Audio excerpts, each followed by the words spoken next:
They say the gavel changes you, whoever's in that seat. How has the show changed you? Oh my goodness. Wow. I mean, obviously, I was going to try to give you a funny answer, but to give you an earnest answer, I mean, it really has helped me tremendously to, be able to do the work I wanted to do. I was kind of bumbling around in obscurity for a while, and I actually had considered quitting acting and just writing full time because I also write, and that's actually what I'd done. I'd just been writing. I've been working on this script for about a year that we set up at Summit.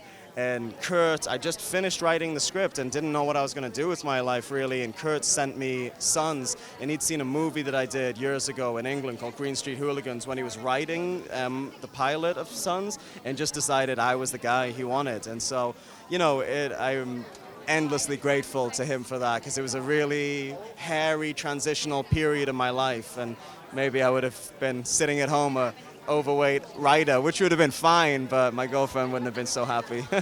How are your scripts coming along? I have a few different things that I'm working on, something I'm working on now, and a couple things I plan to work on in the future. But right now, I'm writing a great true story based on an article from Rolling Stone that I optioned.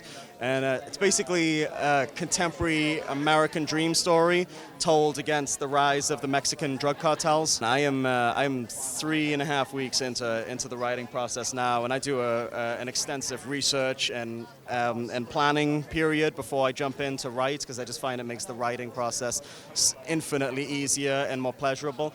So I'm just now reading all of the kind of the big definitive texts on really the last 15 years is the area that I'm focused on. But of course, to understand that, you need to understand the whole history, and it's fascinating. Really is fascinating. Here's a multiple choice question for you. You've spent so much time with Ron Perlman, 5 seasons of TV and 2 movies. Describe your relationship with him. Is it like father, son, crazy uncle and nephew, or brother to brother, or none of the above? Crazy uncle to nephew, for sure. Yeah. Why is he like a crazy uncle? Well, I guess just because he's crazy and he's closer to Uncle H than brother.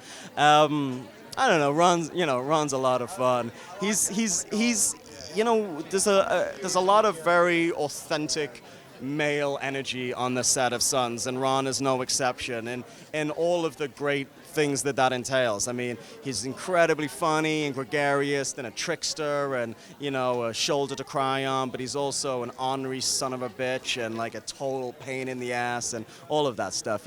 So just like everyone's crazy uncle. Does he really call you Chucky? He does call me Chucky. Does that bother you at all? Do you like it? Not from him. It's not from him. From anyone else it would, but he sells it.